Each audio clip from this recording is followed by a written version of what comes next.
Ark of the Covenant. Hebrews 9 verse 4 and 5.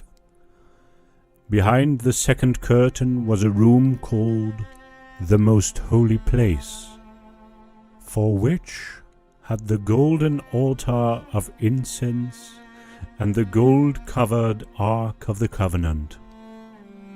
This ark contained the gold jar of manna, Aaron's staff that had budded, and the stone tablets of the covenant. Above the ark were the cherubim of glory, overshadowing the atonement cover. But we cannot discuss these things in detail now. Yahweh, in his sovereign rule, chose a people in the loins of Abraham and declared over them, "And I will establish my covenant between me and you and your offspring after you throughout their generations for an everlasting covenant, to be God to you and your offspring after you."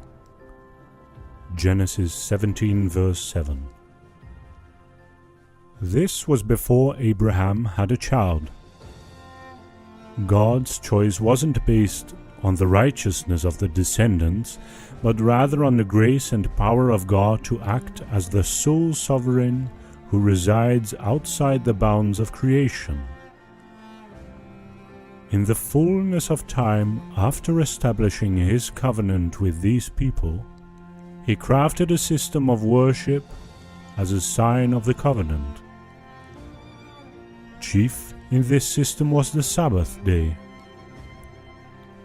It is prudent to note that this covenant and the signs that marked them were specific to Israel and therefore classified as the Old Covenant. Exodus 31 verse 12 and 13 explicitly says, "Then the Lord says to Moses, Say to the Israelites, you must observe my Sabbaths. This will be a sign between me and you for the generations to come, so you may know that I am the Lord, who makes you holy." Within the framework of the Old Covenant we find the tabernacle, which was built to the specifications of Yahweh. He instructed Moses on how to build it and the material that was to be used. He also told him what furniture was to be included and how they were supposed to be built. One of the furniture that was to be included is the Ark of the Covenant.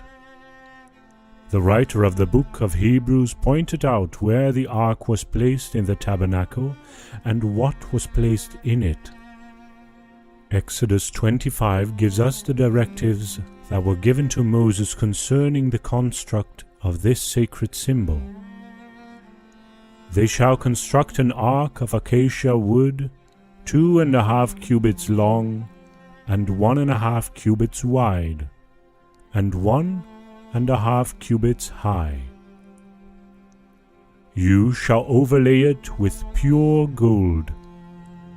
Inside and out you shall overlay it, and you shall make a gold molding around it. You shall cast 4 gold rings for it, and fasten them on its 4 feet, and 2 rings shall be on one side of it, and 2 rings on the other side of it. You shall make poles of acacia wood and overlay them with gold. You shall put the poles into the rings on the side of the ark to carry the ark with them. The poles shall remain in the rings of the ark. They shall not be removed from it.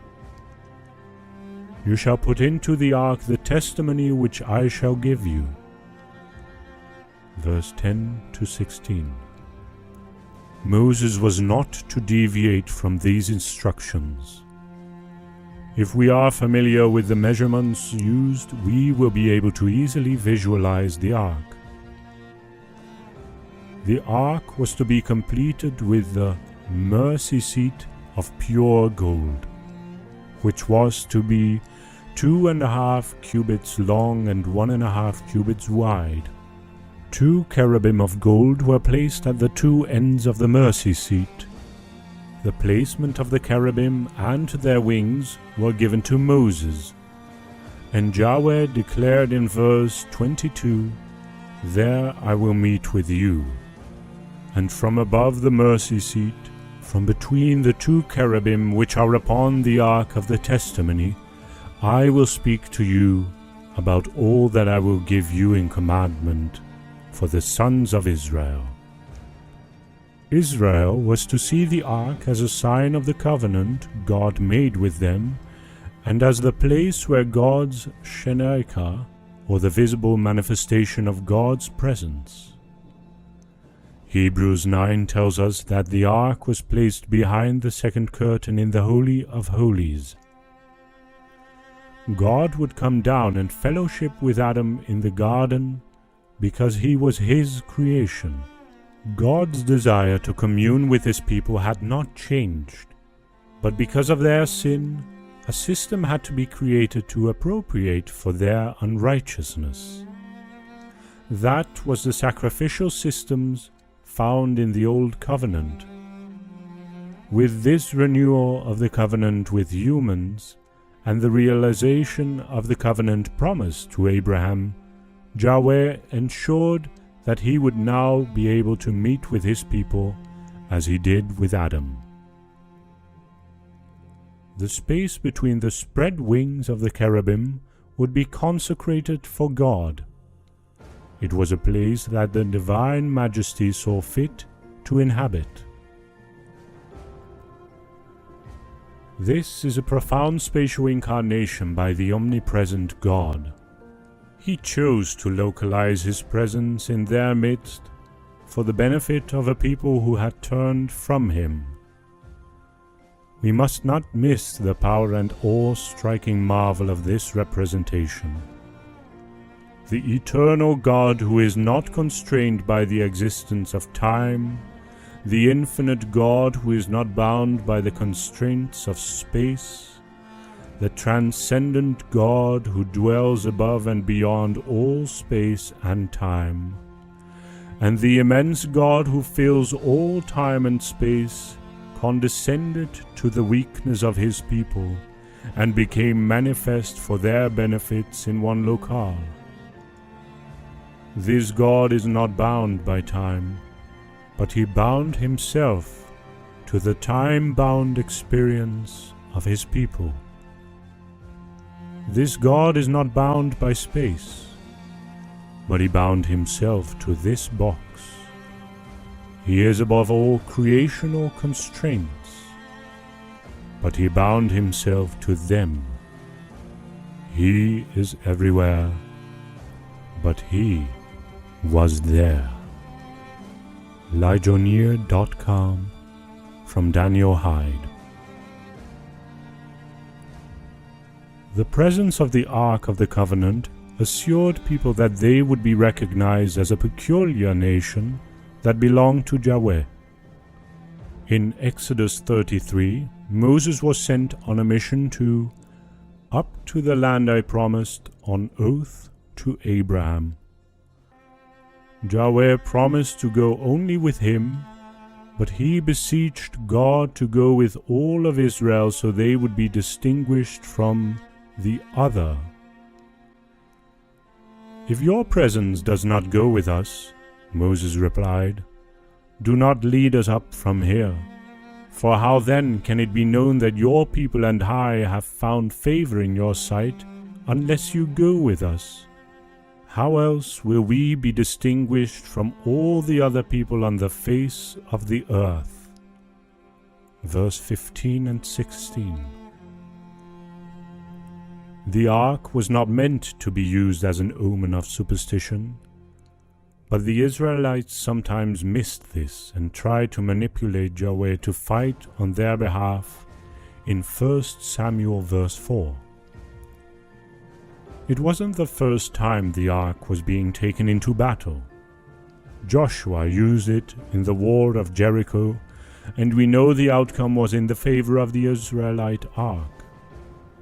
In this instance, after suffering defeat at the hands of the Philistines, the elders asked and concluded, "Why did the Lord bring defeat on us today before the Philistines? Let us bring the ark of the Lord's covenant from Shiloh, so that he may go with us and save us from the hand of our enemies." The end result was that they were defeated again, and the ark was taken from them. All the people would know by this terrible sign that their invisible king had withdrawn his countenance from them. But the loss of the ark to the heathen taught another lesson, not merely for the Israel of the days of Eli and Samuel, the eternal truth that the living God does not bind his presence to a dead thing. Yahweh intended that the ark would be the place of meeting and not as a means of superstitious trust. Obedience and adherence to his instructions were more important than the emblem itself. Through the symbol of the ark, his majesty and resplendence were to be recognized. His presence was there as an assurance of his sovereign choice. Yahweh had chosen Israel as a holy nation, set aside for him. He would not be aloof, but would dwell in their midst. This incarnational emblem was to be treated with reverence as it was the seat of the Holy One of Israel.